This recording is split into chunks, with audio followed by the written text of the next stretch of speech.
I'm Teresa Carraggio, and this is Third Paradigm.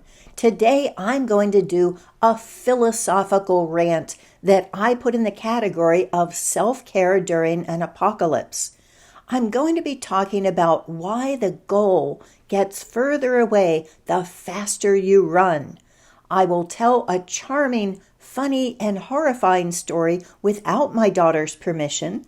And I'm going to be looking at a permaculture approach to spirituality.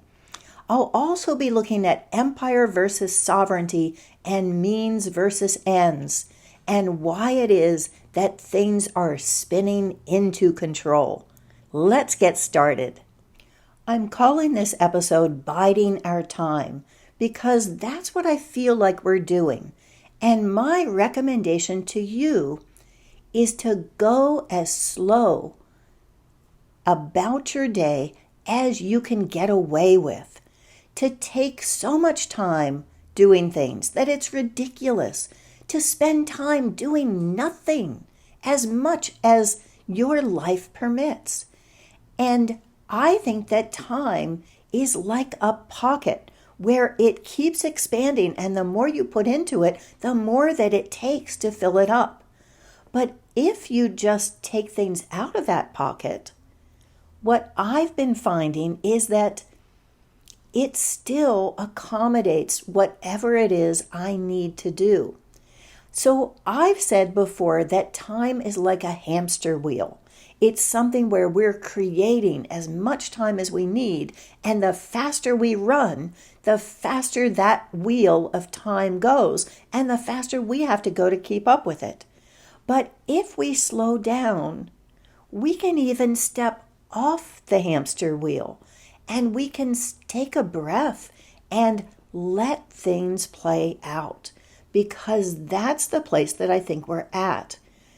There are things at work in the world that we cannot control, that we can't make better and we can't make worse. They're just something that needs to play out. And in the meantime, we can take our own lives and savor them and look at what it is that we really want to get out of our day and not set ourselves deadlines. As much as possible, I've been trying to not give myself homework. And I've been helped in that my email has been down. So I'm not getting notifications of all of everyone else's Substacks. And so I go to Substack now when I'm ready to read something, and I read what I read deeply, and I respond to that rather than trying to skim through because I've got all of these other ones that are stacked up behind it. So I think that we can take time now because there's nothing that us running is going to make any better. To illustrate that point, here is a story. My daughter and her husband are in New Zealand for their honeymoon and first anniversary.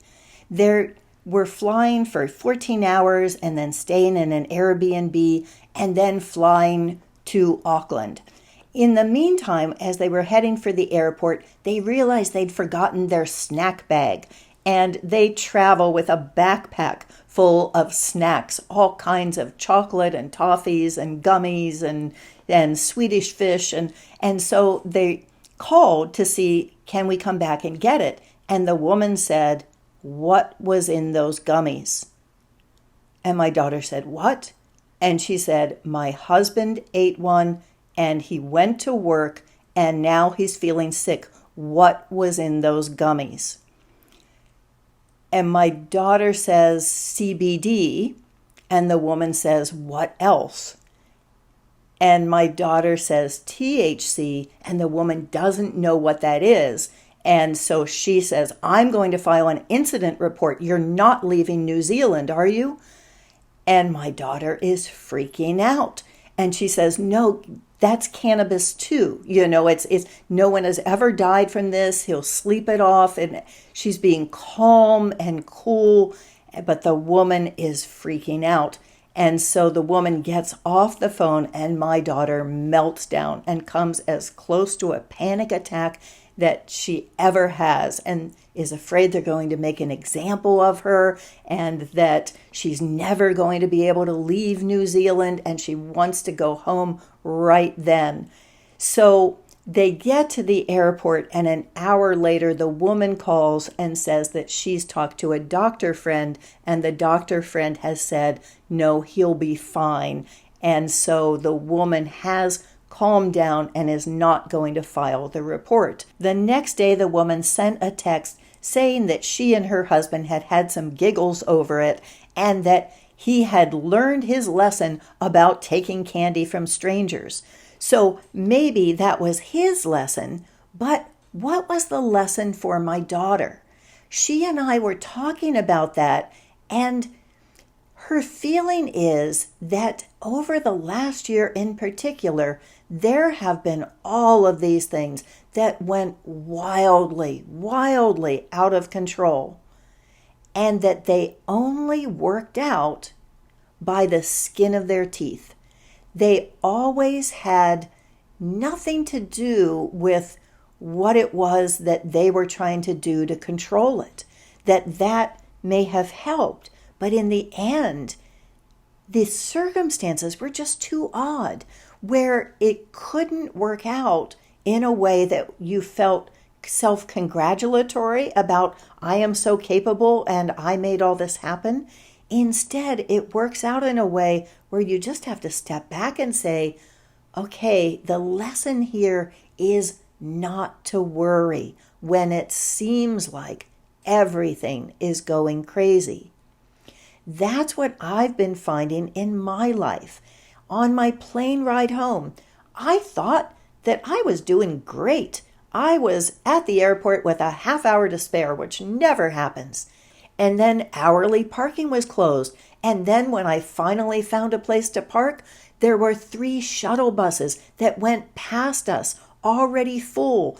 And at this point, I was way past when I needed to be there in order to check in.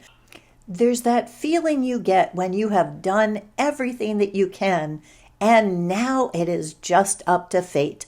And when we finally got a bus after the 3 full shuttles passed us by, we were bonding. We were hoisting each other's luggage up on the platform so that more people could squeeze in. We were talking over the crowd. We were sending messages back and forth. And by the time I finally got into the TSA line, I was able to meet the woman next to me's husband, who was from Morocco. We had a lovely conversation about Palestine, and the son looked up my website while we were standing there.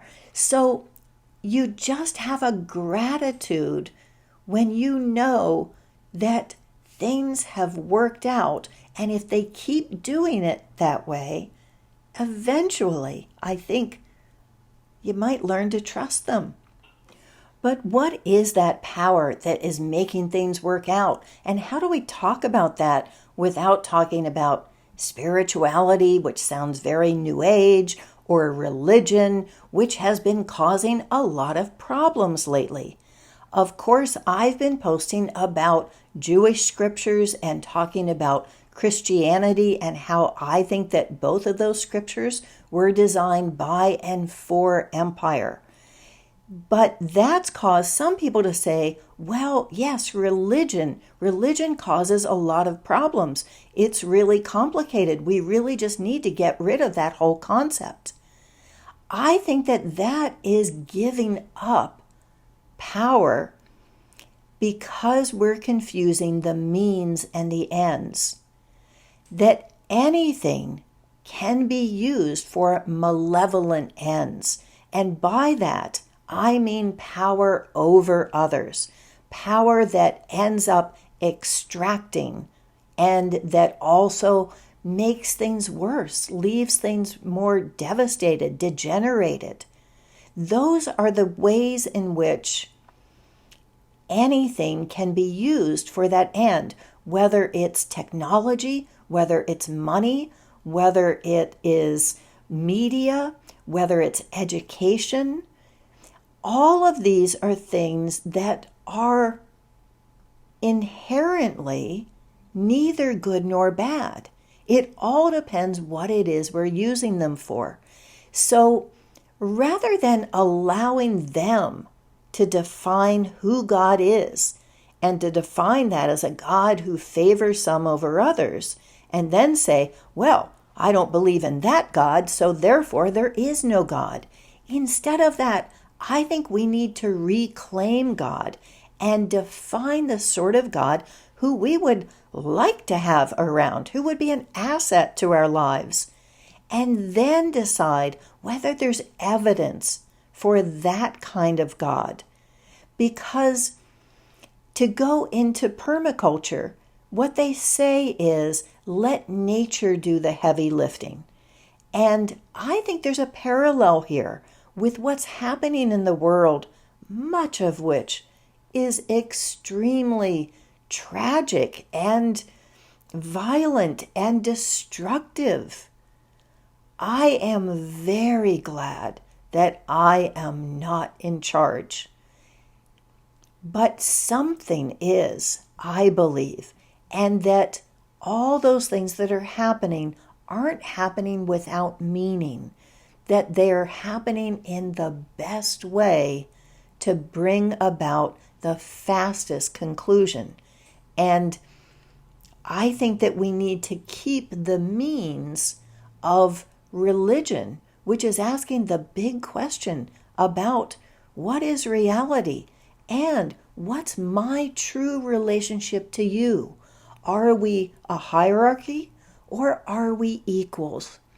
That's, I think, the critical questions that religion should be addressing. In conclusion, don't stuff your head.